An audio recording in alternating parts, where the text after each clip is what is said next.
ketemu lagi dengan saya Bu Yulia. Pada video kali ini saya akan membahas tentang materi tentang kelas 10, yakni tentang fungsi yang akan kita gunakan untuk persiapan menghadapi USP tahun pelajaran 2021-2022.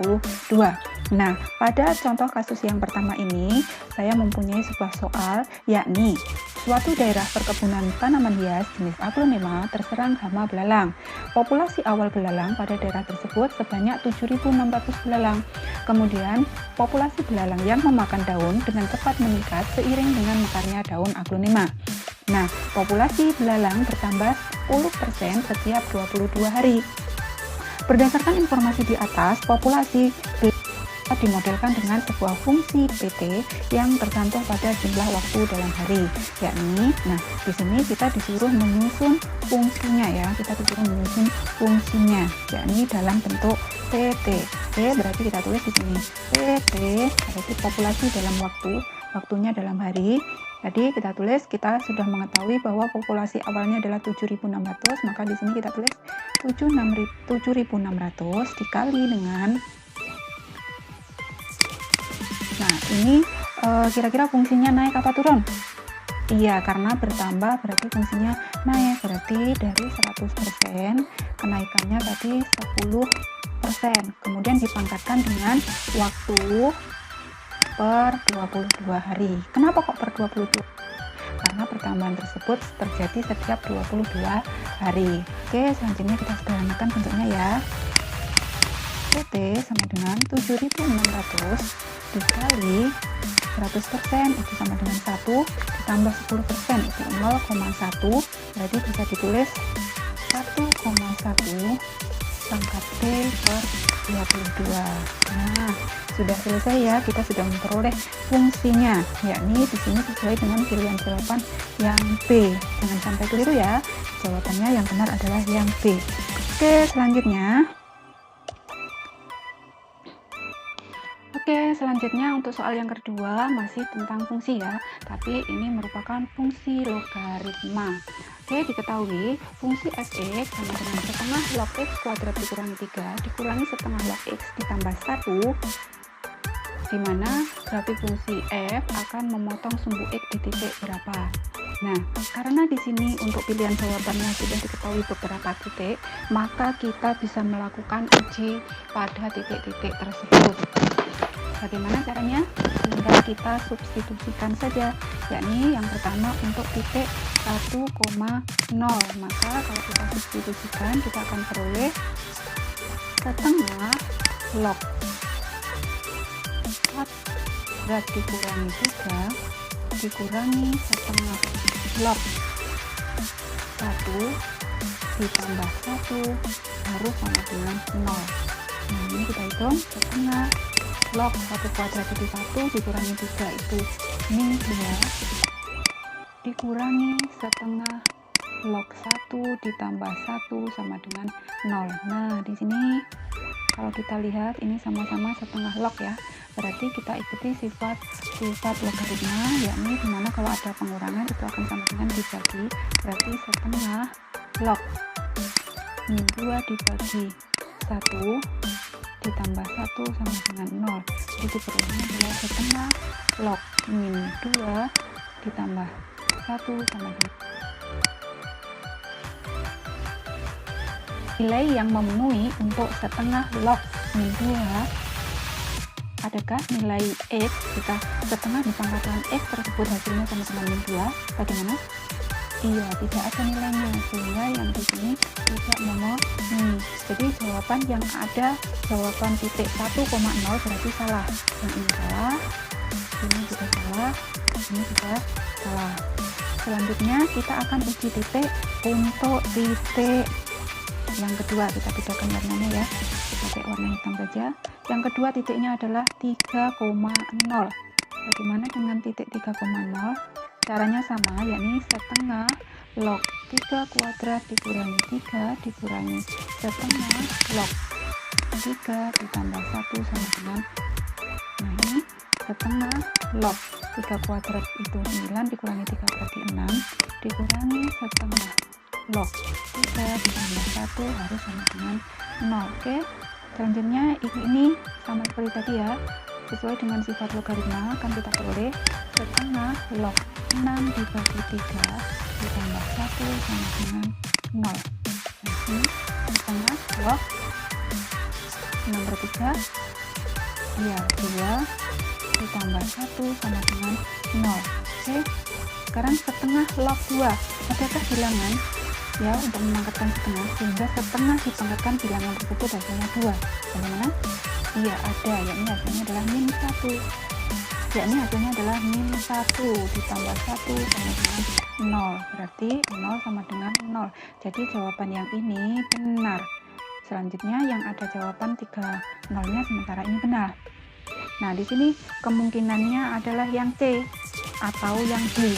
Kalau yang C kita harus cek lagi untuk min 1,0. Kita cek di sini ya. Min 1,0. Oke, di sini setengah log min 1 kuadrat dikurangi 3 dikurangi setengah log min 1 ditambah 1 harus sama dengan 0. Berarti setengah log min 1 dikuadratkan berarti 1 dikurangi 3 berarti min 2 dikurangi setengah log min 1 ditambah 1 harus sama dengan 0. Kita lihat ya, di sini numerusnya negatif ya, di sini tidak boleh negatif, berarti yang ini jelas tidak memenuhi. Berarti yang ada min 1,0-nya juga tidak memenuhi. Berarti jawaban yang benar hanya yang B. Oke, bagaimana? Udah paham?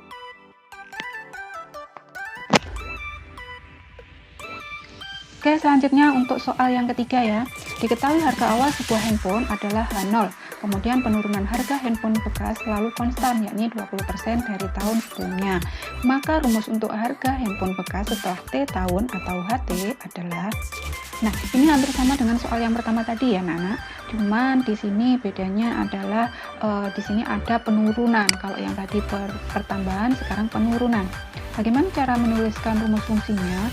Sama ya, pada dasarnya sama, yakni HT sama dengan diketahui harga awal H0 dikali dengan 100%, karena ini penurunan berarti dikurangi 20%, dipangkatkan waktunya setiap tahun. Di sini yang diminta dalam T tahun, berarti di sini langsung T saja ya, tidak perlu dibagi lagi. Kemudian kita lanjutkan H0 dikali ini 100% dikurangi 20% berarti 80%, atau bisa dituliskan 0,8, pangkatnya adalah T. Nah, sudah selesai. Jadi jawabannya adalah yang B. Oke, jadi jawabannya yang B. Jangan sampai keliru ya. Lanjut.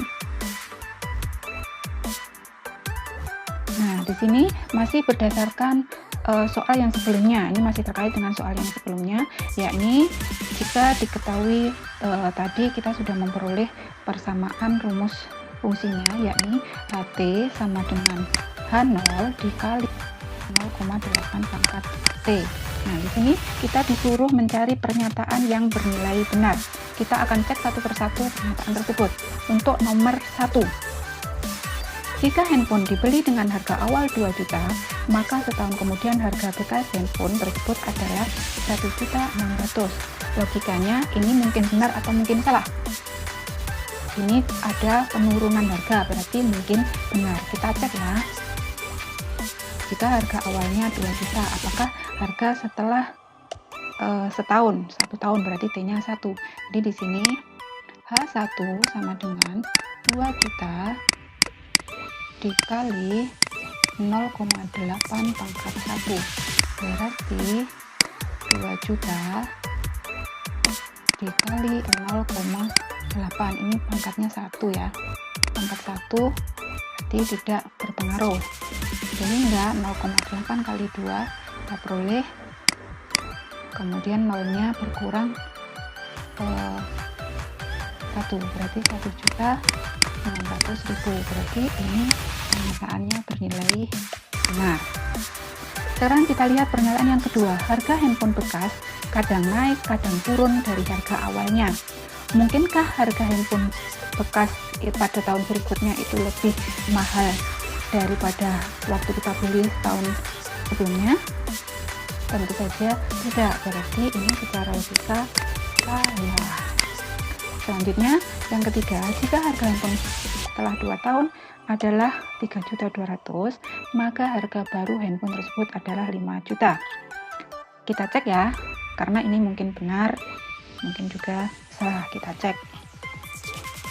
Di sini, untuk kasus yang kedua setelah 2 tahun, berarti H2 sama dengan, tadi harga awalnya kita belum tahu, H0 dikali 0,8 pangkat 2. Kemudian harga setelah 2 tahun diketahui yakni 3.200.000 sama dengan H0 kali nih 8 pangkat 2 64 0,64 ya. Berarti H0 sama dengan 3.200.000 dibagi 0,64, ketemunya adalah 5 juta. Ternyata pernyataan yang ketiga di sini juga bernilai benar. Kita cek dulu ya. Pilihan jawaban untuk yang mungkin benar adalah 1, 2, duanya salah, berarti yang ada 2 berarti salah, ini salah. Kemudian ini salah. Nah, tadi nomor 1 dan nomor 3 jelas benar, berarti ini juga tidak kita pilih. 1 dan 3 saja, jadi kita pertimbangannya adalah 1 dan 3 atau 1, 3, dan 4. Untuk mengetahuinya, kita harus cek pernyataan nomor 4. Jika handphone dibeli dengan harga awal 1 juta, setahun kemudian harganya 1.200.000, mungkin enggak harganya akan naik sedemikian? Iya, di sini tidak mungkin naik, berarti ini salah. Jadi jawaban yang benar di sini adalah yang C. Oke, sudah paham ya? Lanjut ke soal berikutnya. Soal ini adalah soal terakhir pada part 1 ini ya. Jadi diketahui beberapa vektor. Di antaranya ada vektor A, vektor B, vektor U, dan vektor V. Nah, sesuai dengan wacana di atas, pernyataan di bawah ini yang bernilai benar adalah yang A. Apakah hasil dari 2A dikurangi B adalah sama dengan I dikurangi 5C ditambah 10? Oke, kita akan cek satu persatu. Untuk yang A terlebih dahulu. Cara ngeceknya adalah 2 kali vektor A dikurangi B, apakah sama dengan I-nya 1, C-nya min 5, K-nya 10. Oke, 2 kali A, A-nya adalah di sini I-nya 1, B-nya min 2, K-nya 3, dikurangi B-nya, di sini I-nya 2, C-nya 1, K-nya min 4, sama dengan 1, min 5, 10. Sekarang kita hitung 2 kali 1, 2, min 4, 6, dikurangi dengan 2, 1, min 4, dengan 1, 5, 10. Terus kita akan lagi di sini kita hitung ya, 2 dikurangi 2, 0, min 4 dikurangi 1, min 5, 6 dikurangi min 4, 10. Apakah sama dengan 1, min 5, 10? Nah, kalau kita lihat di sini 0, di sini 1, di sini tidak sama, berarti tidak sama dengan. Jadi yang ini adalah salah. Oke. Selanjutnya yang B, panjang vektor 2A dikurangi B adalah 5 akar 5. Tadi hasil dari 2A min B itu adalah ini.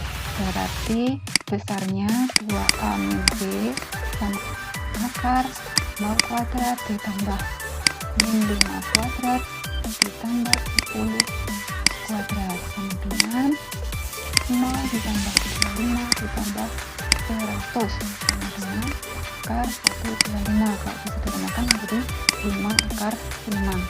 Berarti ini benar. Kita sudah menemukan pernyataan yang bernilai benar ya. Sekarang tinggal kita cek apakah C, D, E itu ada lagi yang benar. Kita cek apakah vektor A dan vektor B merupakan vektor yang sama. Kemarin Syarat dua vektor dikatakan sama jika besar dan arahnya sama.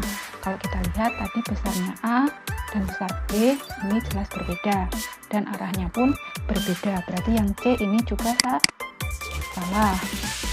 Kemudian yang D, di sini vektornya berlawanan. Berlawanan itu besarnya sama, tapi arahnya berbeda. Kita lihat A dan B tadi besarnya sudah tidak sama, berarti dia juga untuk yang D ini juga salah. Lalu bagaimana dengan yang E? Apakah vektor A dan vektor B merupakan dua vektor yang saling tegak lurus? Dua vektor dikatakan saling tegak lurus jika sudut antara keduanya itu 90 derajat. Kita cari sudut antara A dan B. Berarti cos theta sama dengan A, yakni A tadi adalah 1 min 2, 3 dikali dengan B, yakni 2, 1 min 4 dengan besarnya A 1 kuadrat ditambah min 2 kuadrat ditambah 3 kuadrat dikali akar berapa? Oh ya, untuk yang B yakni 2 kuadrat ditambah 1 kuadrat ditambah min 4 kuadrat. Oke, di sini tadi harus 90 derajat, berarti cos 90 derajat. Kita kalikan sekarang 1 kali 2 ditambah min 1, min 2 kali 1 lagi min 2 ditambah lagi 3 kali min 4 min 12 per 1 kuadrat 1 ditambah min 2 kuadrat itu 4 ditambah lagi 9, berarti ada 14 dikali akar 4 ditambah 1 5 ditambah 16 21. Cos 90 berapa nilainya? 0. Kemudian yang atas diperoleh min 12, yang bawah adalah akar 14 dikali akar 21. Perhatikan ini, apakah ini benar? Tidak, karena tidak berarti yang E ini juga salah. Jadi jawaban kita yang benar adalah B. Oke, bagaimana? Ada pertanyaan? Sudah jelas ya? Oke, untuk bagian pertama ini cukup sampai di sini dulu ya. Kita akan ketemu lagi pada video bagian yang kedua. Oke, see you again. Terima kasih. Assalamualaikum warahmatullahi wabarakatuh.